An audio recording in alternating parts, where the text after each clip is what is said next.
Ya, selamat pagi dan salam damai sejahtera saya ucapkan kepada segenap pendengar mutiara kebenaran yang saya kasih dalam Tuhan. Puji syukur bahwa kita pada hari ini dapat kembali berkumpul bersama dan kita dapat mempelajari firman Tuhan bersama. Saya Dr. Stephen Einstein Liao sebagai pemandu Anda untuk belajar bersama firman Tuhan dalam acara kita Mutiara Kebenaran.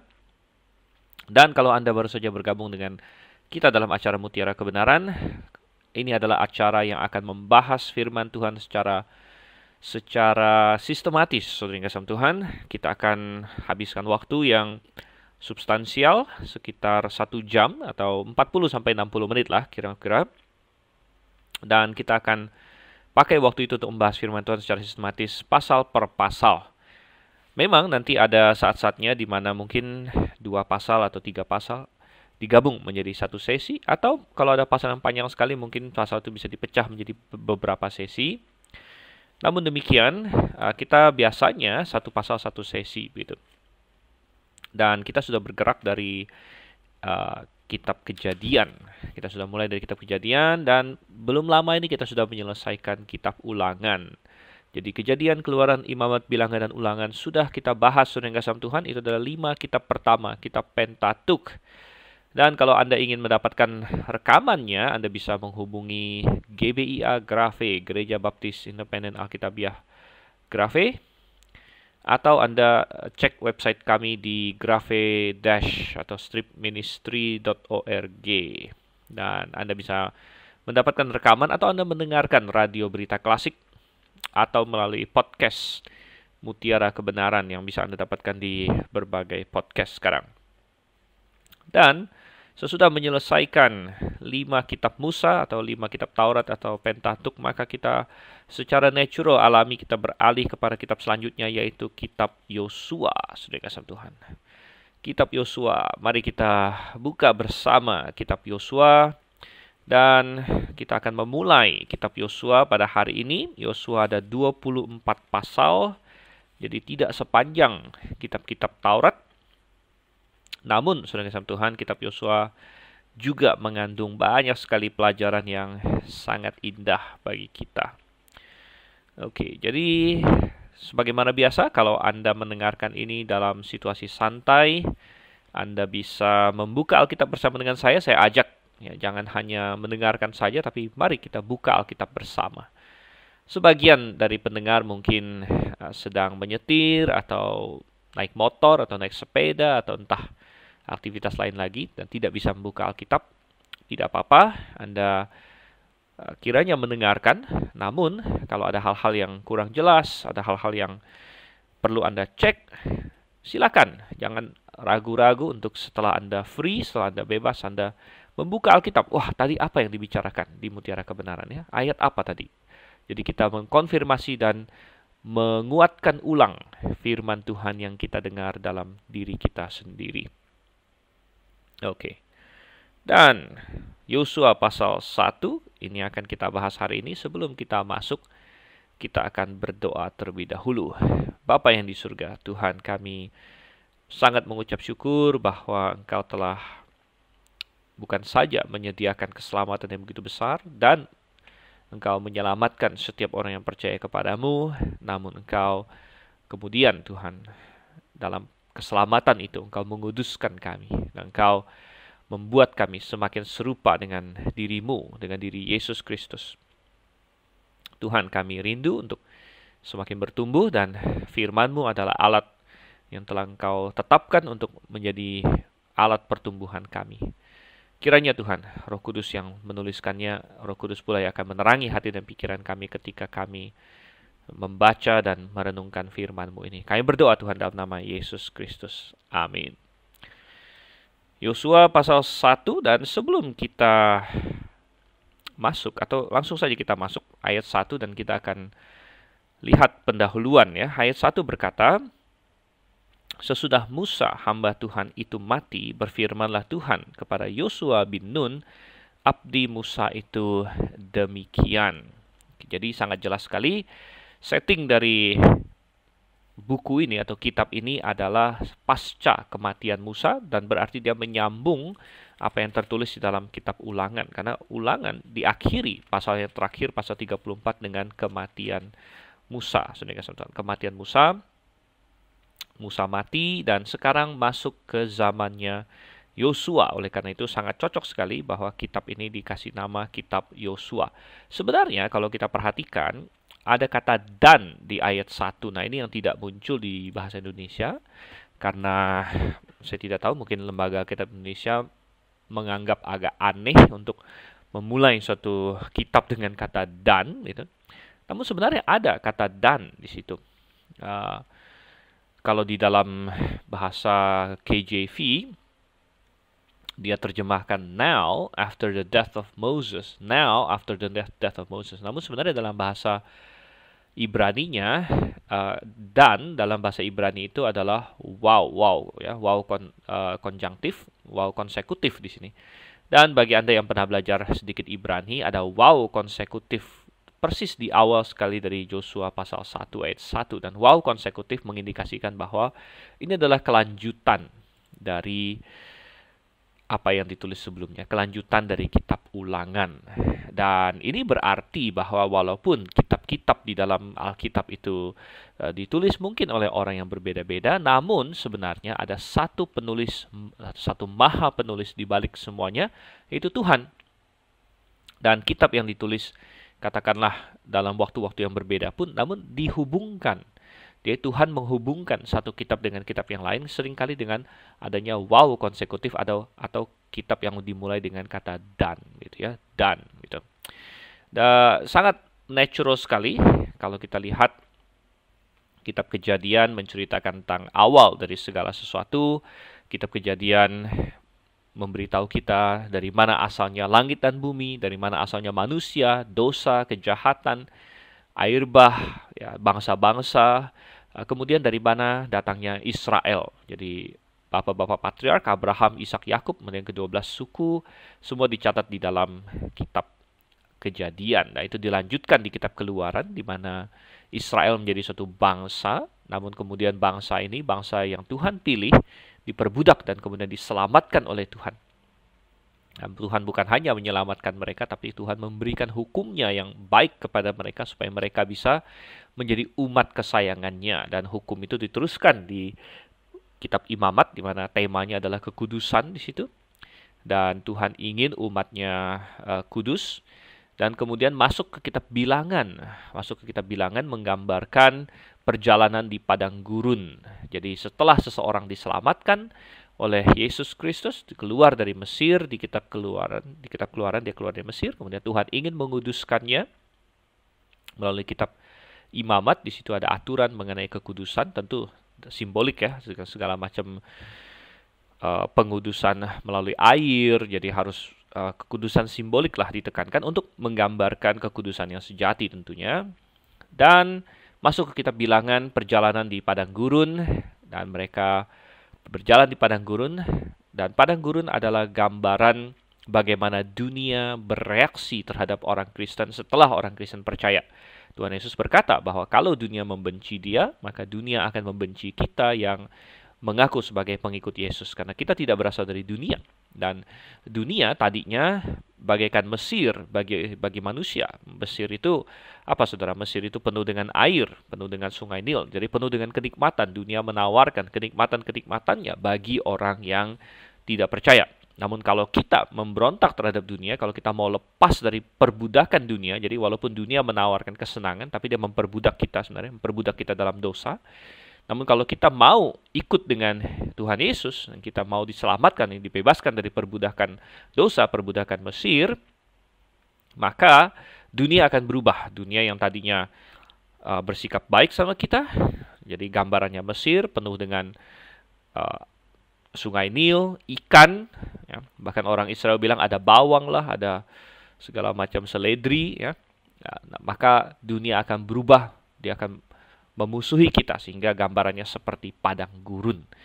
Dan tentu saja ada banyak godaan sebagaimana orang Israel hadapi di padang gurun itu.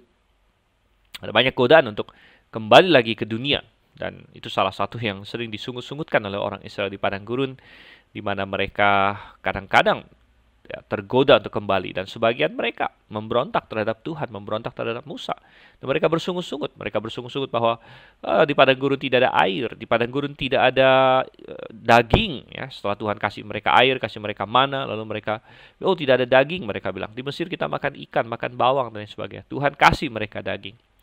Nah, intinya hidup di padang gurun adalah hidup yang harus bergantung, beriman kepada Tuhan. Ya, dan tapi Tuhan memimpin dengan sangat luar biasa. Nah, kitab Ulangan, saudara kasih Tuhan, kitab Ulangan adalah di mana Tuhan mengingatkan orang Israel tentang kebaikannya. Jadi orang percaya harus terus ingat tentang kebaikan Tuhan, mengingatkan orang Israel tentang janji-janji Tuhan. Jadi itu juga yang harus terus diingat oleh orang percaya, dan mengingatkan orang percaya akan segala hukum-hukum Tuhan. Jadi orang Israel harus percaya, harus ingat apa? Harus ingat penyelamatan Tuhan, harus ingat janji-janji Tuhan, dan harus ingat hukum-hukum Tuhan. Ya, jadi dan itu akan mengantar kepada Yosua. Jadi diperlukan kitab Ulangan karena generasi yang lama yang keluar dari Mesir harus mati dulu di padang gurun. Nah, itu menggambarkan bahwa kita harus mematikan manusia lama kita. Jadi generasi yang lama mati karena mereka memberontak terus sama Tuhan di padang gurun. 40 tahun Tuhan bilang harus muter-muter, generasi yang lama 20 tahun ke atas harus mati dengan pengecualian Yosua dan Kaleb. Nah, itu menggambarkan bahwa setelah kita ketahui Yesus, kita mematikan manusia lama kita. Dan barulah setelah generasi lama mati, kemudian kita diingatkan akan penyelamatan kita, diingatkan akan janji-janji Tuhan, dan diingatkan akan hukum-hukum Tuhan. Maka kita siap memasuki tanah Kanaan. Nah, itu di kitab Yosua. Dan tanah Kanaan itu menggambarkan apa, saudara Tuhan? Ya, tanah Kanaan menggambarkan beberapa hal. Nomor satu tentu kembali menggambarkan keselamatan. Ya, jadi ada yang sudah kita bahas juga di kitab Ulangan, suatu poin yang sangat penting bahwa Musa tidak bisa membawa orang Israel masuk ke tanah Kanaan. Makanya tadi di Yosua 1 ayat 1 dikatakan sesudah Musa hamba Tuhan itu mati, saudara. Jadi Musa mati dulu, baru Yosua Tuhan suruh maju, ya, maju masuk ke dalam tanah Kanaan. Karena Musa menggambarkan hukum, sedangkan Yosua menggambarkan apa? Yosua menggambarkan Yesus Kristus. Karena kata Yosua, jadi kita bahas sedikit, nama Yosua itu sebenarnya dari kata Yehovah, ya, Yehovah Shawah, ya, Yehovah Shawah. Jadi artinya Jehovah menyelamatkan. Dan bahkan nama Yosua kalau diyunanikan itu jadi Yesus. Jadi kata Yesus atau nama Yesus kalau diibranikan jadi Yosua. Sebaliknya kalau Yosua diyunanikan jadi Yesus. Jadi nama Yosua dengan nama Yesus itu sama persis, saudara Tuhan. Dan Yosua menggambarkan, mentipologikan Yesus Kristus. Musa menggambarkan hukum. Hukum tidak bisa membawa kita masuk ke Kanaan. Jadi adalah gambaran keselamatan di sini. Ya memang ada beberapa ini ya. Jadi keluar dari Mesir juga sudah menggambarkan keselamatan. Masuk ke Kanaan juga menggambarkan keselamatan. Namun aspeknya berbeda. Keluar dari Mesir, kemudian masuk ke padang gurun seperti yang tadi kita gambarkan, itu menggambarkan keselamatan, bebas dari dosa, bebas dari hukuman dosa, bebas dari perbudakan dosa, dan menggambarkan situasi kita di dunia ini yang ditentang oleh dunia, itu di padang gurun. Masuk ke Kanaan juga menggambarkan keselamatan, namun aspek yang ditekankan berbeda. Aspek yang ditekankan adalah hidup berkemenangan, sukacita, dan berkat-berkat yang Tuhan sediakan di dalam keselamatan. Jadi padang gurun menekankan aspek bahwa di dunia ini kita akan ditentang oleh dunia, dunia akan membenci kita. Namun jangan khawatir, karena kita tidak di padang gurun terus, kita masuk Kanaan. Dan di Kanaan menggambarkan keselamatan dalam aspek berkat-berkat Tuhan. Ya, ini adalah tanah yang berlimpah susu dan madunya. Segala berkat yang indah yang Tuhan miliki, yang Tuhan berikan kepada kita, intinya hidup yang berkemenangan. Nah, ada banyak komentator-komentator lama, komentator tua yang berkata bahwa Kanaan menggambarkan sorga. Dan ya, kita bilang ada sedikit, namun masih kurang tepat ya. Kenapa? Karena dia menggambarkan keselamatan lebih tepat, bukan menggambarkan sorga, karena di sorga tidak ada lagi peperangan gitu ya, sedangkan di Kanaan masih ada sering peperangan. Jadi lebih tepat bahwa tanah Kanaan menggambarkan keselamatan, dan itu ada dibahas di dalam Ibrani pasal 4, di mana hari ketujuh, hari Sabat Tuhan itu menggambarkan peristirahatan. Yang kalau kita baca Ibrani 4 ayat 8, sebab andai kata Yosua telah membawa mereka masuk ke tempat perhentian, pasti Allah tidak akan berkata-kata kemudian tentang suatu hari lain. Jadi masih tersedia suatu hari perhentian, hari ketujuh bagi umat Allah. Jadi baik itu Sabat, baik itu Kanaan, ya, itu menggambarkan sesuatu yang lebih real ya. Jadi mereka bayangan. Jadi makanya kita tidak Sabat lagi hari ini juga, karena Sabat menggambarkan istirahat sejati di dalam Tuhan, ya, di dalam keselamatan Tuhan. Dan demikian juga Yosua membawa Israel masuk ke Kanaan, dijelaskan di sini menggambarkan apa? Menggambarkan suatu tempat peristirahatan yang sejati, yaitu di dalam Yesus Kristus, keselamatan di dalam Yesus Kristus. Oke. Dan kita melihat di sini kembali ke Yosua pasal 1. Jadi selesai di dalam kitab Ulangan, masuk ke kitab Yosua. Yosua akan membawa mereka masuk ke tanah Kanaan. Musa tidak bisa membawanya. Dan ini menggambarkan hidup yang berkemenangan di dalam Yesus Kristus. Jadi keselamatan kita, berkat-berkat yang Tuhan berikan kepada kita. Dan kitab Yosua ini nanti kita akan lihat dibagi, kita bisa bagi menjadi beberapa bagian. Misalnya pasal 1 sampai dengan pasal 5, bagaimana mereka memasuki tanah Kanaan. Pasal 6 sampai dengan pasal 12, mereka mengalahkan tanah Kanaan. Kemudian pasal 13 sampai pasal 24, mereka menduduki tanah Kanaan. Jadi, ya, ini juga suatu gambaran yang sangat indah tentang hidup kekristenan.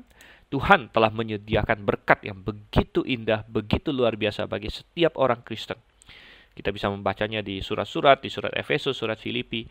Ada berkat-berkat yang sangat indah, hidup berkemenangan yang Tuhan berikan. Namun, ya, setiap orang yang diselamatkan harus berjuang atau melakukan peperangan rohani untuk bisa menikmati berkat-berkat Tuhan di dalam keselamatan itu. Ingat bahwa keselamatan tidak memerlukan perjuangan kita, bukan berdasarkan kehebatan kita. Ya. Keselamatan hanyalah melalui percaya kepada Yesus Kristus, beriman kepada Yesus Kristus saja.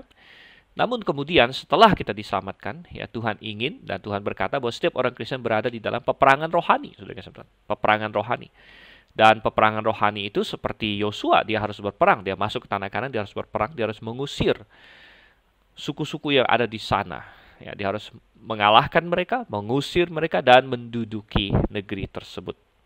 Dan kita membaca, nanti kita akan lihat di kitab Yosua bagaimana orang Israel melakukan itu sebagian, saudara kasih Tuhan. Jadi mereka mengalahkan sebagian suku-suku, mereka mengalahkan beberapa di antara mereka, namun mereka masih belum mendapatkan semua yang Tuhan janjikan. Bahkan sampai dengan Yosua mati pun masih banyak daerah tersebut yang belum mereka kalahkan, belum mereka duduki. Padahal Tuhan menjanjikan tanah itu dari mana?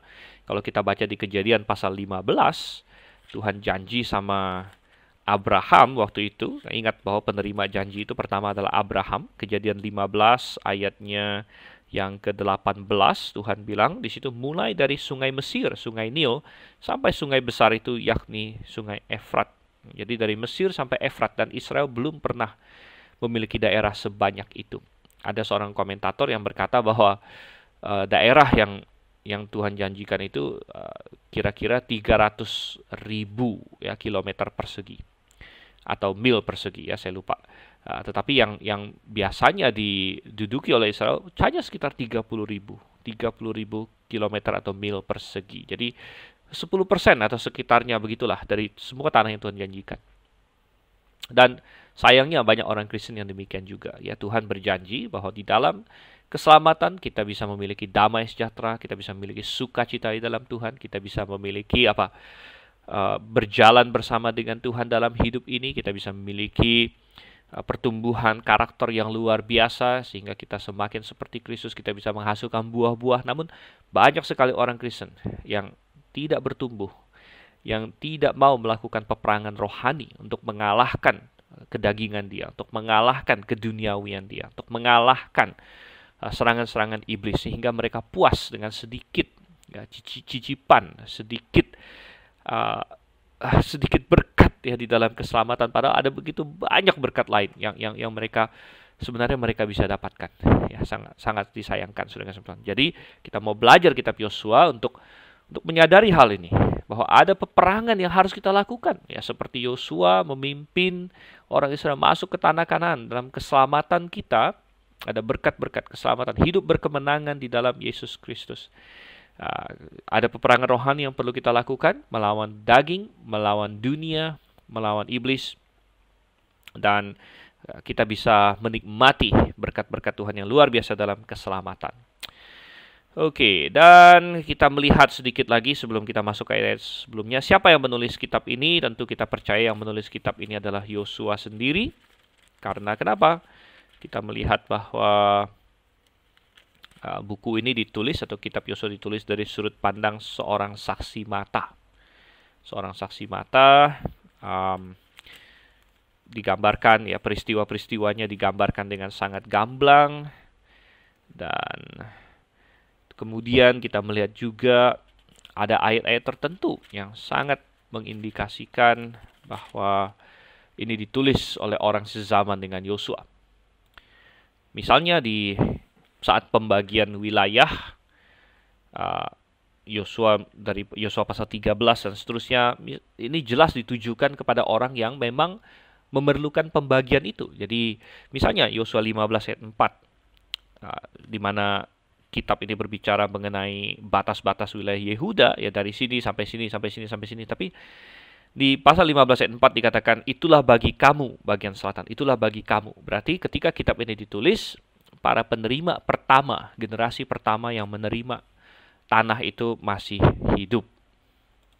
Ya, masih ada banyak indikasi lain. Dan juga kalau kita melihat langsung di dalam Yosua 24 ayat 25, di situ jelas sekali dikatakan bahwa Yosua mengikat perjanjian dengan bangsa itu dan membuat ketetapan dan peraturan bagi mereka di Sikem. Jadi Yosua ada menulis sesuatu ya.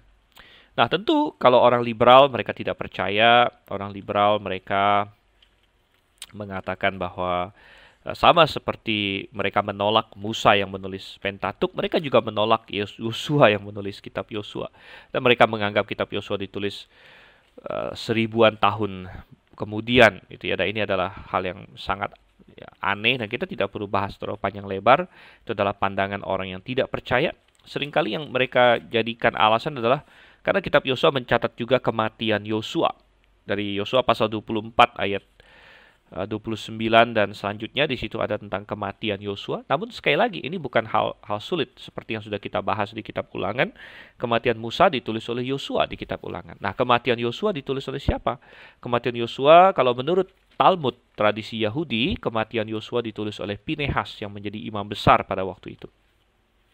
Oke, jadi itu sangat luar biasa ya, dan sangat luar biasa aneh bagi orang liberal dan sangat luar biasa indah bagi kita yang percaya pada firman Tuhan bahwa ini ditulis oleh Yosua. Kembali ke Yosua pasal 1, kita melihat di sini tadi ayat yang pertama, sesudah Musa hamba Tuhan itu mati, dan sangat menarik ya, Musa diberi judul hamba Tuhan, dan itu adalah titel yang paling baik untuk dia, paling bergengsi ya. Musa bisa disebut banyak hal, dia bisa disebut pangeran Mesir, namun apa artinya pangeran Mesir dibandingkan dengan hamba Tuhan? Musa bisa disebut seorang orator, seorang pemimpin bangsa, dan banyak lagi yang lain. Namun ya, firman Tuhan lebih cenderung mencatat Musa adalah hamba Tuhan, dan saya harap kita semua punya hati seperti itu, bahwa lebih baik saya dikenal sebagai hamba Tuhan daripada dikenal sebagai yang lain-lain begitu. Dikatakan berfirmanlah Tuhan kepada Yosua bin Nun abdi Musa itu demikian. Dan kini kita diperkenalkan kepada tokoh Yosua bin Nun. Tadi kita sudah bahas sedikit. Yosua sendiri arti namanya adalah Yehova menyelamatkan. Dia adalah anak Nun dari suku Efraim. Lalu kita melihat dia adalah abdi Musa, jadi sejarah dia ada di kitab Keluaran dan lain sebagainya. Dia adalah seorang pengikut Musa, dia abdi Musa itu berarti semacam pelayan pribadi Musa gitu ya. Dia yang mungkin membantu dia macam-macam lah ya. Dan Yosua adalah seorang yang relatif muda waktu mereka keluar dari Mesir, diperkirakan dia sekitar 40 tahun waktu keluar dari Mesir. Dan kita melihat di situ dia adalah seorang yang sangat gigih, ya, sangat setia kepada Musa. Dan dari awal dia sudah menonjol waktu bangsa Amalek menyerang orang Israel dari belakang. Yosua lah yang disuruh oleh Musa untuk memimpin peperangan. Gitu. Dan dia adalah tipikal orang yang setia, ya, namun tidak menonjolkan diri. Dia bukan seorang yang terlalu karismatik, maksudnya berkarisma begitu. Ya, dia bukan orang yang langsung menonjol kepemimpinannya, namun dia orang yang setia. Dan Tuhan bisa memakai orang-orang seperti ini. Kita tidak harus menjadi orang yang bombastis, orang yang hebat sekali ya dalam hal. Bahkan kalau kita baca terus, Yosua itu sudah sangat lama menjadi abdi Musa. Dia sudah terbiasa menjadi posisi the second man, ya, orang kedua, seorang yang membantu Musa, dan dia selalu sangat kagum dengan Musa. Bahkan kalau kita baca di kitab Bilangan, ketika Tuhan membagikan rohnya kepada 70 orang lain, ya, Yosua yang berseru, Tuanku Musa, larang mereka. Maksudnya dia tidak mau Musa ada saingannya begitu. Namun Musa bilang, kamu ini terlalu giat untuk aku. Musa bilang, kalau maunya aku, semua orang dapat roh Tuhan, dan lain sebagainya. Dan Musa sudah terbiasa dalam posisi sebagai pembantu, pelayan, second man, sehingga kalau kita baca nanti di pasal 1, sering sekali Tuhan harus menguatkan dia. Kuatkan dan teguhkanlah hatimu. Ya, karena memang Musa ya, tadinya adalah seorang tokoh yang luar biasa, saudara. Luar biasa hebat. Ya. Dan bayangkan Anda harus mengisi kekosongan yang ditinggalkan. Musa sudah mati, sekarang giliran kamu. Mungkin pemikiran Yosua adalah bagaimana saya bisa dibandingkan dengan Musa. Bagaimana saya bisa mengisi kekosongan Musa ini. Ya, namun Tuhan menunjukkan bahwa yang penting bukan Musa atau Yosuanya. Yang penting adalah Tuhan di balik mereka. Dan seorang Yosua pun yang mungkin tidak secara manusiawi spektakuler, ya, dia bukan orang, tapi dia punya satu sifat, yaitu kesetiaan dia. Dan itu cukup ketika Tuhan memakai dia, maka dia menjadi orang yang hebat juga. Dia menjadi orang yang luar biasa, dan tercatat bukan Musa, melainkan Yosua lah yang membawa Israel masuk ke tanah Kanaan. Oke, dan kita berlanjut di sini. Poin nomor 2 atau ayat kedua, kembali kita masuk di Yosua pasal 1. Tadi kita sudah baca ayat 1, ayat 2 sekarang. Tuhan berfirman kepada Yosua, "Hambaku Musa telah mati. Sebab itu bersiaplah sekarang, seberangilah sungai Yordan ini, engkau dan seluruh bangsa ini, menuju negeri yang akan kuberikan kepada mereka, kepada orang Israel itu. Setiap tempat yang akan diinjak oleh telapak kakimu kuberikan kepada kamu, seperti yang telah kujanjikan kepada Musa." Oke, jadi Tuhan berkata bahwa Musa sudah mati. Ya, Musa sudah mati, ya, dan sehebat-hebatnya Musa, namun ya, Musa bukanlah, dalam bahasa Inggris kita bilang indispensable, ya, atau tidak tergantikan. Nah, kadang-kadang ada, kalau kita melayani Tuhan, kadang-kadang kita berpikir bahwa Tuhan perlu saya. Namun bukan Tuhan perlu kita. Kita yang perlu Tuhan, saudara Tuhan. Dan kalau kita melayani Tuhan, kalau Tuhan berkenan memakai kita, kita harus mengucap syukur. Itu adalah suatu privilege. Ya. Banyak orang ya terlalu sombong di hadapan Tuhan. Dia pikir Tuhan, misalnya dia melayani Tuhan dalam bidang apa? Mungkin dia kasih persembahan yang banyak. Ya, dia menjadi tulang punggung ekonomi untuk suatu gereja misalnya. Lalu dia berkata bahwa, ya kalau bukan saya yang menyumbang, gereja ini dapat duit dari mana? Ya bagaimana bisa ini, dan ini dan itu dan ini dan itu. Dan kadang-kadang ada orang yang berpikir demikian, lalu dia mau mengontrol gereja. Dia mulai mau mendikte gembalanya.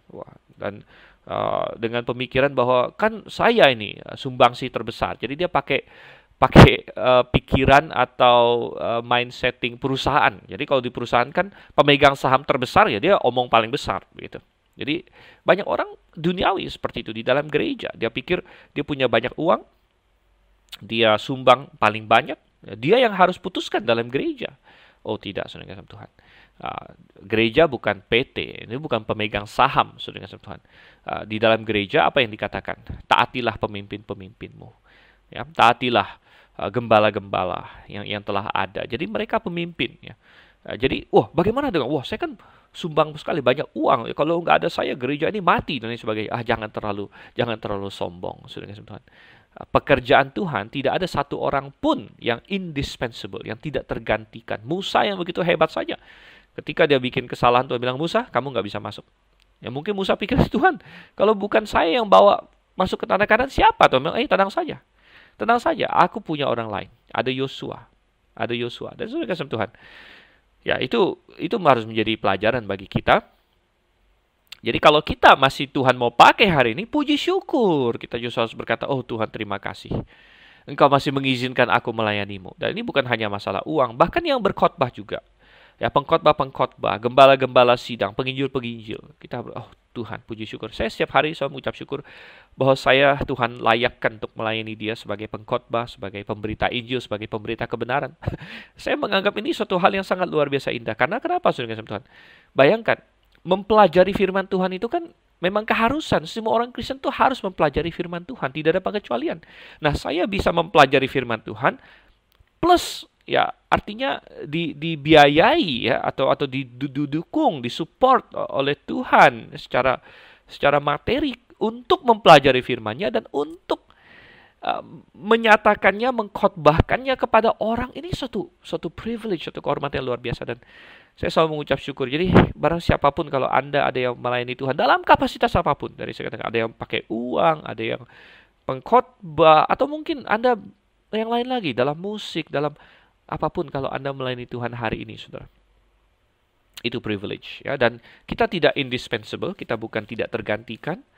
Ya, kalau misalnya ya kita tidak layak lagi di hadapan Tuhan, atau kita mau quit, kita mau pergi, ya nggak apa-apa begitu. Tuhan bukan Tuhan yang perlu kita yang perlu Tuhan. Harus selalu kita ingat itu. Dan Yosua disuruh menyeberang Sungai Yordan. Sungai Yordan adalah perbatasan, dan ya ini menggambarkan apa, saudara kasih Tuhan? Menggambarkan suatu langkah untuk menuju hidup Kristen yang berkemenangan. Iya, suatu langkah. Dan ayat 3 dikatakan, setiap tempat yang akan diinjak telapak kakimu kuberikan kepada kamu. Ya, memang ada berkat-berkat Tuhan yang harus diduduki begitu. Jadi Tuhan sudah sediakan berkatnya, ya, berkat-berkat dalam pengudusan. Jadi ingat sekali lagi, keselamatan itu bukan jasa kita. Kita dibenarkan semata-mata karena apa yang Yesus lakukan, dan kita tinggal terima itu dengan cara bertobat dan percaya kepada Yesus Kristus. Tapi Tuhan tidak stop sampai di sana. Tuhan punya banyak berkat yang lain yang perlu kita klaim, ya, perlu kita duduki, perlu kita miliki. Ya, dengan apa? Dengan berjalan bersama dengan Tuhan. Berjalan bersama dengan Tuhan. Setiap tempat yang kita tapaki, ya, berjalan bersama dengan Tuhan. Harus bersama dengan Tuhan. Berjalan di dalam firman Tuhan. Berjalan sesuai dengan janji-janji Tuhan. Maka kita mendapatkan berkat yang indah yang Tuhan janjikan kepada kita.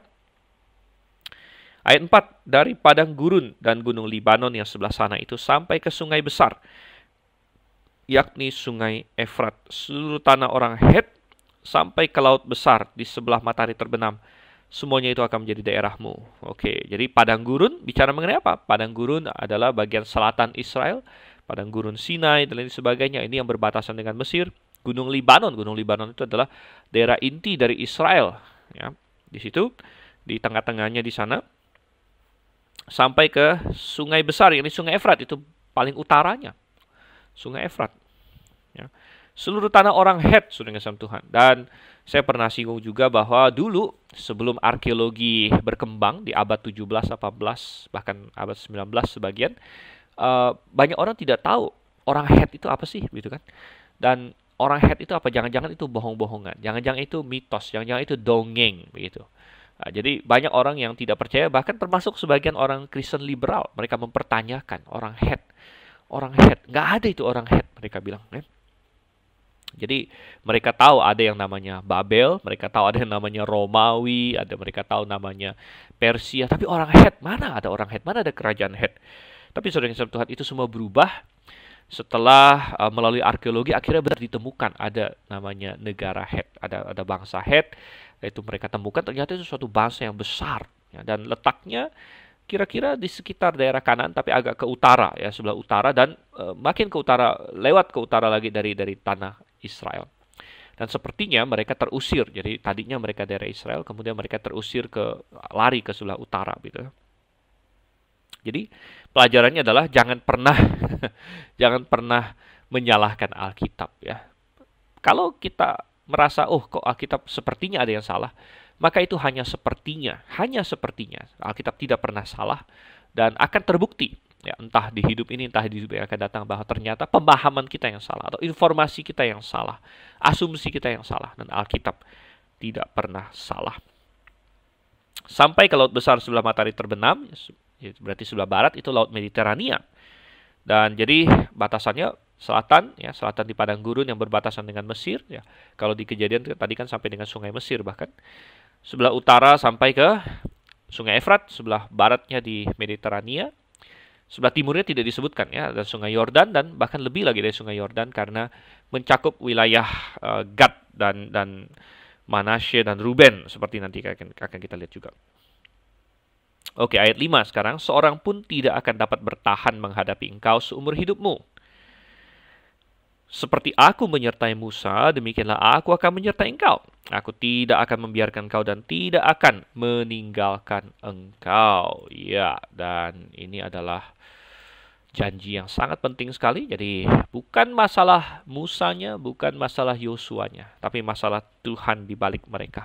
Masalah Allah Elohim Jehovah di balik tokoh-tokoh ini. Jadi Tuhan berjanji, seperti aku menyertai Musa, demikianlah aku akan menyertai kamu. Dan ini adalah janji yang sangat penting.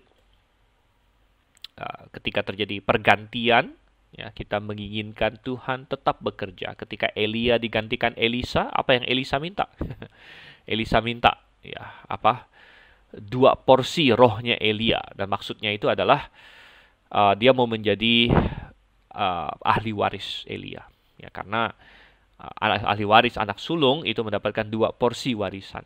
Dan kita membaca di kitab Raja-Raja bahwa setelah Elia diangkat ke sorga, tertinggal jubahnya. Dan ketika Elisa mau balik lagi melewati sungai, dia pakai jubah Elia, dia pukul sungai itu, dia berkata, di mana Allahnya Elia? Artinya dia ingin Allah yang menyertai Elia menyertai dia juga. Dan ini penting saudara Tuhan. Jadi dan Tuhan berjanji ini. Jadi kita bisa, luar biasa. Kita bisa berkata hari ini, Allahnya Abraham kiranya menyertai aku. Allahnya Ishak, Allahnya Yakub. Apakah mereka hanya Allah Abraham, Allah Ishak, Allah Yakub saja? Bukankah dia adalah Allah aku juga? Allah Stephen Liao. Allahnya Anda harus berkata demikian. Allahnya Daud yang membantu dia mengalahkan Goliat. Allahnya Musa, Allahnya Yosua. Dia adalah Allah aku juga. Dia adalah yang tidak berubah. Dan kalau kita bisa punya hubungan yang sama dengan dia, nah ini kuncinya. Allahnya tidak berubah. Tapi apakah kita punya hubungan yang sama dengan dia? Dan hubungan yang sama dia dengan itu nomor 1 harus dimulai dengan keselamatan dulu. Kita tidak boleh menjadi musuh Allah. Kita harus diperdamaikan melalui Yesus Kristus. Percaya kepada Yesus, kita bertobat dan percaya. Kita diperdamaikan menjadi anak Allah. Bahkan kita punya status yang lebih hebat dari mereka. Kita anak Allah, saudara yang kasih Tuhan. Namun, ya, setelah diselamatkan kita harus mendekat kepadanya. Anak pun, saudara yang kasih Tuhan, bisa ada yang jauh, bisa ada yang dekat dengan bapaknya. Ya. Jadi, seorang anak ya, bisa ada yang menjauhkan diri, seperti yang Tuhan Yesus ceritakan. Ada perumpamaan anak sulung, anak bungsu, anak yang terhilang, ya kan? Anak bungsu, dia apa? Dia minta warisan, dia jual, dia pergi ke negeri yang jauh. Dia menjauhkan diri dari bapaknya. Ya. Nah, jadi kita kalau sudah diselamatkan, sudah percaya pada Yesus Kristus, kita adalah anak Allah. Namun kita bisa menjauhkan diri dari Bapa kita. Maka kalau kita jauh, ya kita nggak menikmati berkat-berkat Bapa kita sampai kelaparan di negeri asing. Anak bungsu itu berkata apa? Aduh, bodoh sekali saya. Orang upahan di rumah Bapak saya aja makan kenyang, saya mati kelaparan. Nah, inilah. Bapak kita bisa hebat, namun kalau kita tidak mau menggunakan berkat-berkat yang dia sediakan, kita jauh dari dia. Ya, jangan heran. Jadi Allah Musa, Allahnya Yosua, Allah kita juga. Cuman bagaimana hubungan kita dengan dia? Nomor satu tadi saya bilang, diselamatkan dulu, diperdamaikan dengan Dia. Nomor dua, mari kita mendekat dengan Dia. Ya, mendekat dengan Dia. Kita tinggal di dalam Yesus Kristus, dikatakan di situ. Dan kita bertumbuh, berakar di dalam Dia dan dibangun di atas Dia. Sehingga kita sungguh-sungguh hidup bersama dengan Tuhan. Lanjut ke Yosua 1 ayat yang ke-6. Kuatkan dan teguhkanlah hatimu, katanya di sini. Be strong and of a good courage dalam King James Version, sebab engkaulah yang akan memimpin bangsa ini memiliki negeri yang kujanjikan, dengan bersumpah kepada nenek moyang mereka untuk diberikan kepada mereka. Kalau Tuhan punya tugas yang besar bagi kita, Dia akan memberikan kemampuan yang besar bagi kita.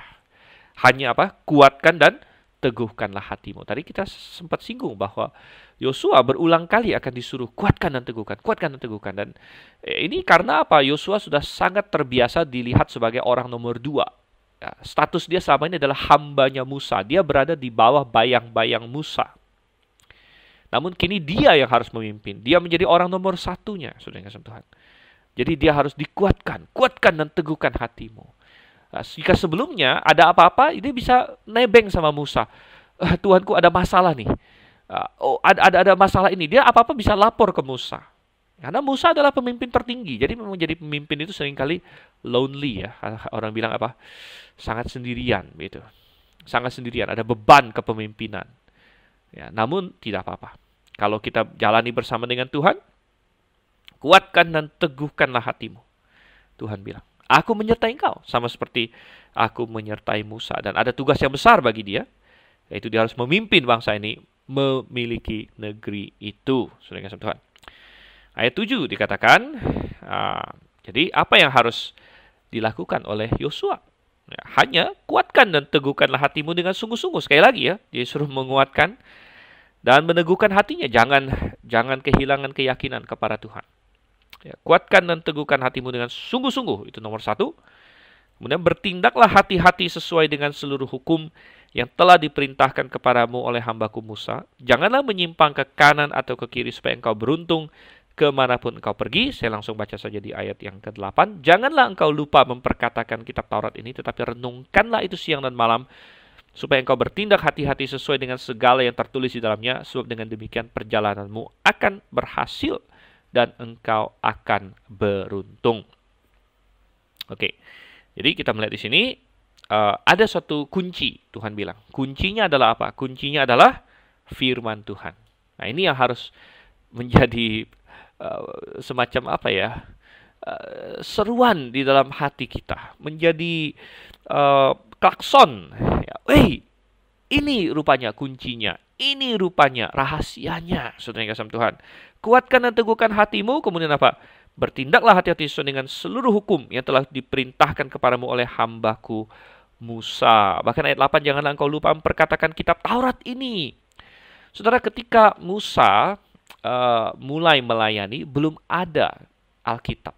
Belum ada Alkitab. Namun ketika Yosua mulai melayani, Alkitab sudah mulai dibentuk. Dan sudah ada kitab Taurat, sudah ada 5 kitab Musa. Dan ini membantah, dengan adanya ayat ini, membantah dan menghancurkan semua argumen liberal bahwa kitab Taurat ditulis ribuan tahun kemudian, atau sekitar tahun 700 di zamannya Hizkia, atau di zamannya Yosia, atau di zamannya pembuangan ke Babel, atau bahkan pasca pembuangan. Semua teori mereka yang mereka sebut teori JEDP.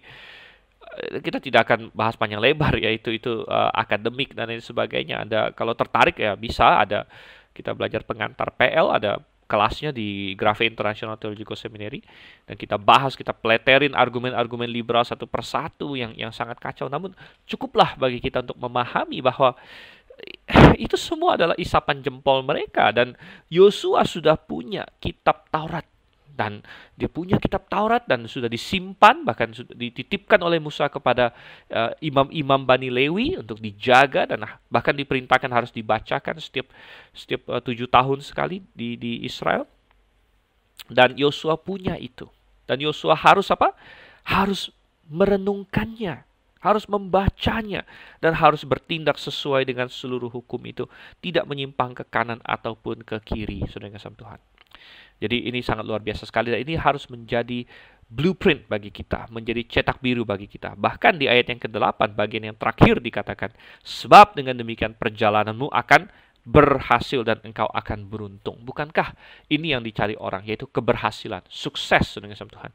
Bahkan kalau Anda memakai Alkitab KJV, King James Version, hanya ada satu kali kata sukses muncul dalam Alkitab KJV, yaitu mana? Yaitu di Yosua 1 ayat yang ke-8. Di mana Tuhan berkata, for then thou shalt make thy way prosperous, and then thou shalt have good success. Yang diterjemahkan di LI beruntung, ya, dikatakan perjalananmu akan berhasil dan engkau akan beruntung. Ini memakai kata sukses di dalam KJV. Dan walaupun kata sukses hanya muncul satu kali dalam KJV, namun di balik itu kata Ibraninya adalah kata sakal, atau dalam bentuk imperfect taskil. Dan kata taskil ada muncul sekitar berapa puluh kali, ya, sekitar 50 sampai 60 kali di dalam Alkitab. Dan konsepnya berulang kali, walaupun KJV hanya menerjemahkan sukses satu kali saja, yaitu di ayat ini. Namun konsepnya adalah di mana kita mencapai yang kita inginkan, ya, berhasil lah begitu, sukses, cengkung orang bilang, ya, di dalam bahasa Mandarin. Dan kita melihat di sini, jadi engkau akan beruntung, engkau akan berhasil, engkau akan sukses. Dan hari ini betapa banyak orang mengejar sukses. Wow, ya, seminar kemana-mana, lokakarya, segala macam, workshop, ya, orang-orang terkenal. Bagaimana sukses, bagaimana sukses, bagaimana sukses. Namun Tuhan sudah kasih tahu suksesnya bagaimana. Sukses adalah ketika kita apa? Nomor satu, kita tidak lupa memperkatakan kitab Taurat ini. Berarti itu ada di mulut kita ada membacanya. Kemudian apa? Merenungkannya, masih di 8, renungkan siang dan malam, ya. Dan kemudian kita bertindak sesuai dengan yang tertulis. Jadi kita baca, kita masukkan, ada dalam pikiran kita, dalam mulut kita renungkan, kita pahami artinya apa sih. Kemudian kita berlaku sesuai dengan firman Tuhan itu. Dan ketika kita melakukan hal-hal itu, saudara sama Tuhan, maka kita akan sukses, saudara. Sukses di hadapan siapa? Sukses di hadapan Tuhan nomor satu. Ya, tapi seringkali juga sukses di hadapan manusia. Nah, tidak selalu. Kadang-kadang orang yang sukses di hadapan Tuhan dianggap gagal oleh manusia. Kadang-kadang. Ada banyak contoh. Yohanes Pembaptis mungkin dianggap gagal oleh manusia karena dia mati akhirnya, kan, dipenggal, ya. Dan ada Yesus Kristus mungkin tidak dianggap sukses oleh dunia karena dia mati disalib dan lain sebagainya. Tapi itu tidak masalah. Yang penting sukses di hadapan Tuhan. Namun seringkali sukses di hadapan Tuhan itu sukses juga di hadapan manusia. Seringkali saya katakan. Yosua, ya, contoh yang sangat baik. Dia akhirnya sukses apa? Sukses menjalankan misi besar. Dia sukses mengalahkan semua bangsa-bangsa Kanaan, sukses menduduki Kanaan, dan sukses membagikan tanah. Jadi mahakarya dalam hidup Yosua adalah dia adalah tokoh yang memasukkan Bani Israel ke dalam tanah Kanaan. Sukses di hadapan manusia, oh iya, semua orang anggap dia sukses. Ya. Jadi, tapi ingat, kita jangan mengejar sukses di hadapan manusia, kita kejar sukses di hadapan Tuhan. Dengan sukses di hadapan manusia itu datang dengan sendirinya ketika kita sukses di hadapan Tuhan. Karena ketika kita sukses di hadapan Tuhan, ya, secara natural kita menjadi orang yang juga dihormati oleh manusia. Karena kita menjadi orang yang terpandang, kita menjadi orang yang dengan karakter yang baik. Kita menjadi orang yang melakukan tugas dan fungsi kita dengan sebaik. Jadi natural kita akan sukses di hadapan manusia. Namun kita nggak usah kejar sukses di hadapan manusia itu mengalir dengan sendirinya. Dan kadang-kadang Tuhan izinkan penganiayaan atau lain sebagainya, sehingga mungkin dunia anggap kita tidak sukses, namun itu juga nggak masalah. Bahkan Tuhan bilang, berbahagialah orang, berbahagialah kamu kalau kamu dicela, kamu dianiaya oleh karena aku, Tuhan bilang. Bahkan itu lebih mulia lagi, artinya pahala kita lebih besar lagi di sorga. Ya, jadi nggak masalah, sukses dengan Tuhan, mengikuti firman Tuhan. Jadi betapa penting firman Tuhan, dan sayang sekali hari ini firman Tuhan diserang begitu rupa, ya. Ada dari kelompok liberal menyerang firman Tuhan. Sehingga apa? Saudara Tuhan, mereka bilang, oh, ada banyak salahnya dan lain sebagainya. Dan kelompok karismatik juga menyerang firman Tuhan. Nah, mungkin Anda berkata, loh, kok kelompok karismatik menyerang firman Tuhan? Karismatik kan katanya sangat percaya firman Tuhan.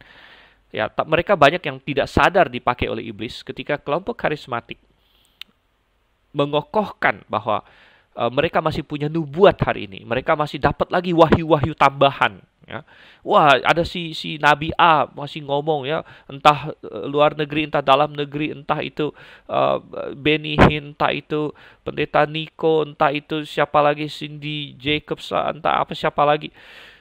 Mereka mengklaim ya, Oral Roberts, segala macam ya, mereka mengklaim mereka dapat ini, Philip Mantova atau Pariaji, mereka mengklaim dapat wahyu tambahan lagi dari Tuhan.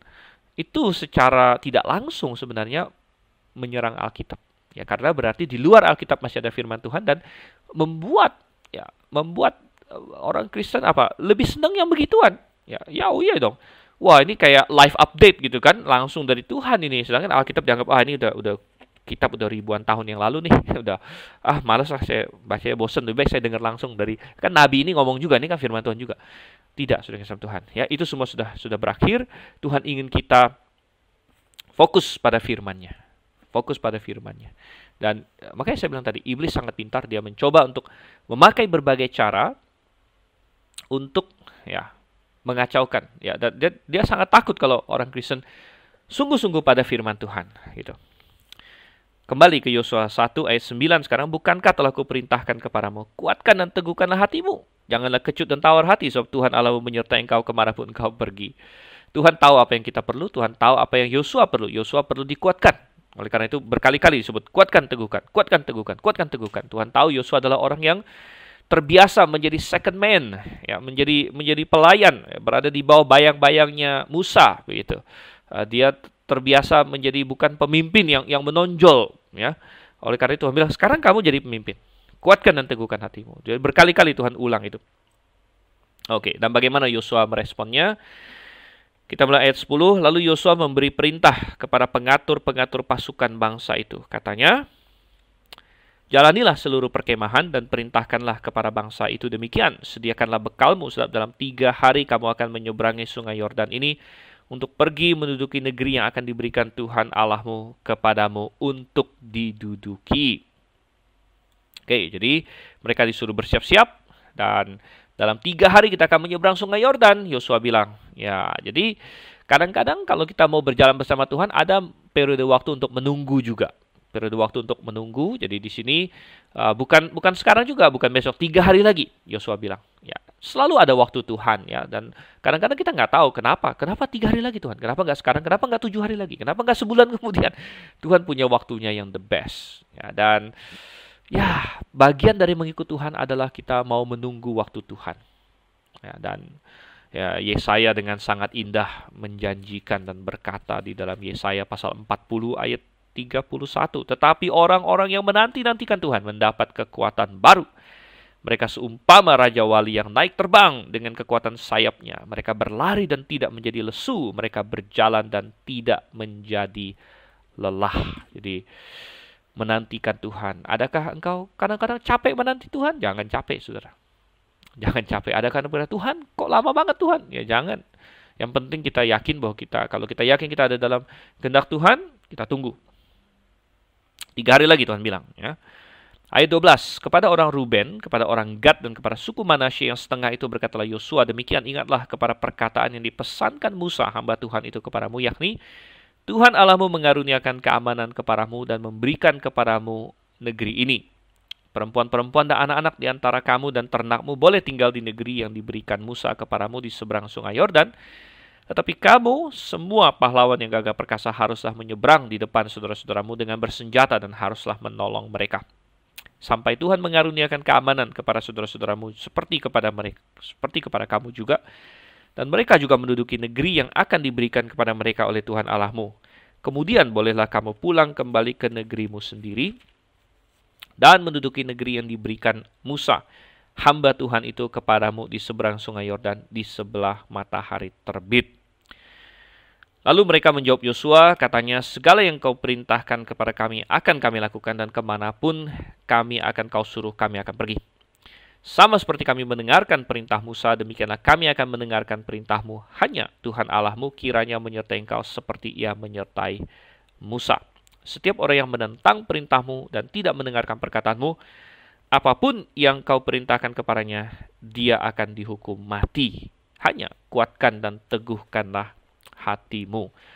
Oke, jadi di sini kita diingatkan ada dua setengah suku. Jadi suku Ruben, suku Gad, kemudian setengah suku Manasye. Kita membaca di pasal Bilangan ya, pasal 32, bahwa ingat bahwa di sebelah timur Yordan mereka sudah mengalahkan beberapa raja ya. Mereka mengalahkan Raja Og, Raja Sihon, jadi itu wilayah Moab, wilayah Amori. Mereka sudah kuasai itu, dan rupanya ada dua setengah suku ini yang menganggap ya adalah kami dapat wilayah di sini saja, gitu, dapat wilayah di sini saja. Dan akhirnya mereka minta sama Musa, dan Musa awalnya marah. Ya Musa bilang, wih, kalian sepertinya menolak apa? Dan kalian bisa bikin kesalahan lagi seperti 40 tahun yang lalu.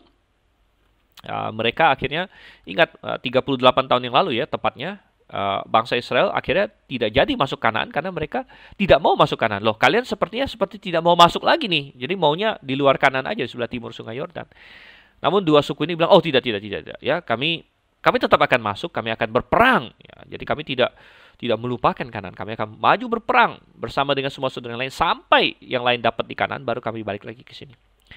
Dan bagaimana kita memahami ini ya? Saya juga ada bahas sedikit di waktu kita bahas Bilangan dan waktu kita bahas Ulangan. Permintaan ini harus kita tanggapi bagaimana? Ya, kita bisa lihat Tuhan akhirnya menyetujui permintaan mereka.